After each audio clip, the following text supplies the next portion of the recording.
बिस्मिल्लाहिर्रहमानिर्रहीम। मर्दों से ज़्यादा औरतें जहन्नम में क्यों जाएंगी। एक मरतबा हजूर अक़दस सल्लल्लाहु अलैहि वसल्लम ईद उल अज़हा या ईद उल फ़ितर की नमाज के लिए तशरीफ़ ले जा रहे थे। औरतों के पास से आपका गुज़र हुआ। आपने फरमाया कि ऐ औरतों, सदका करो क्योंकि मुझे दोज़ख में तुम सबसे ज़्यादा दिखाई गई हो। औरतों ने अर्ज़ किया, क्यों या रसूल अल्लाह। आपने फरमाया, तर्जमा, यानी तुम लानत बहुत करती हो और शोहर की नाशुक्री करती हो। औरतें लानत बहुत करती हैं, यानी कोसना, पीटना, बुरा भला कहना और उल्टी सीधी बातें ज़बान से निकालना ही औरतों का एक ख़ास मशगला है। शोहर, औलाद और भाई बहन, घर, जानवर जो पाया, आग, पानी, हर चीज़ को सती रहती हैं।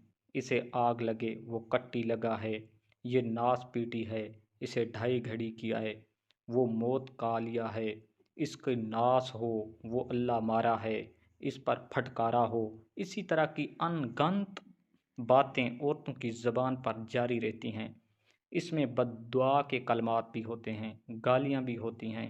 ये बात अल्लाह को नापसंद है।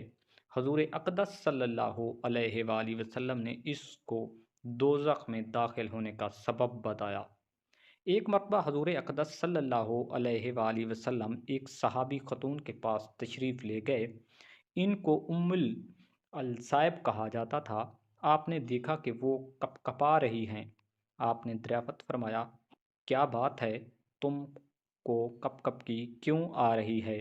जवाब दिया कि बुखार चढ़ आया है, खुदा इसका बुरा करे।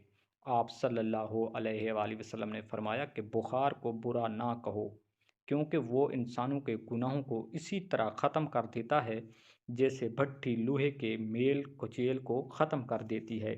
मुस्लिम शरीफ। नाजरीन, अगर हमारी वीडियो आपको पसंद आई तो हमारे चैनल को सब्सक्राइब ज़रूर करें। मिलते हैं इंशाल्लाह नेक्स्ट वीडियो में। तब तक के लिए अपना ख्याल रखिएगा। अल्लाह हाफिज़।